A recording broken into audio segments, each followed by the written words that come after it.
Okay guys, just to follow up, I kind of showed you earlier where all of that step flashing had become unsealed against the sheathing, and I went through, and you can kind of see I used quite a bit of it, but I used some Loctite polyurethane flashing just out of a caulk gun, and really filled in some of those bigger gaps up there.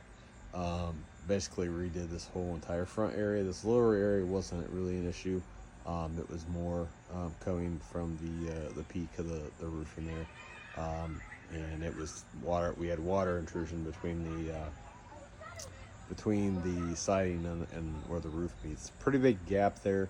There was a lot of light visible in the attic, and really more than just flashing should close up. It was a considerable amount. So anyway, we got it closed up with some flashing, kind of just gooped it on there. But that whole section, this whole front section here, should be a lot more flush with this wall here.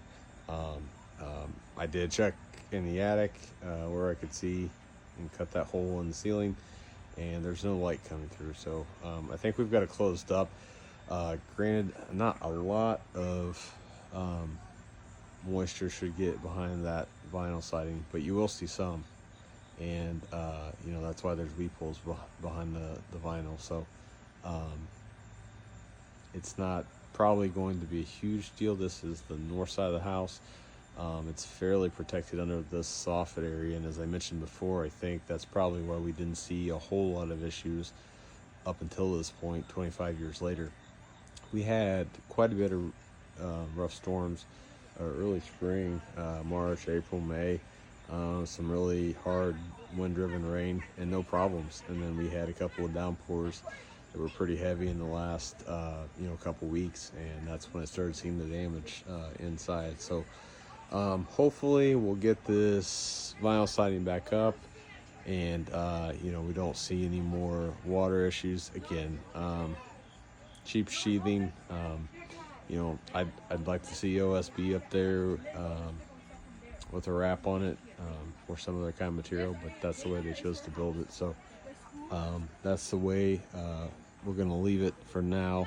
I probably will mention to the builder once we do new roofing and pull these shingles, we can replace all that flashing underneath those shingles and reseal everything, or at least see what's going on behind there. But that'll be for obviously a later time of day. So that's all the update for now. We'll get the vinyl siding back up and close it up, and hopefully it'll be weather tight for a while.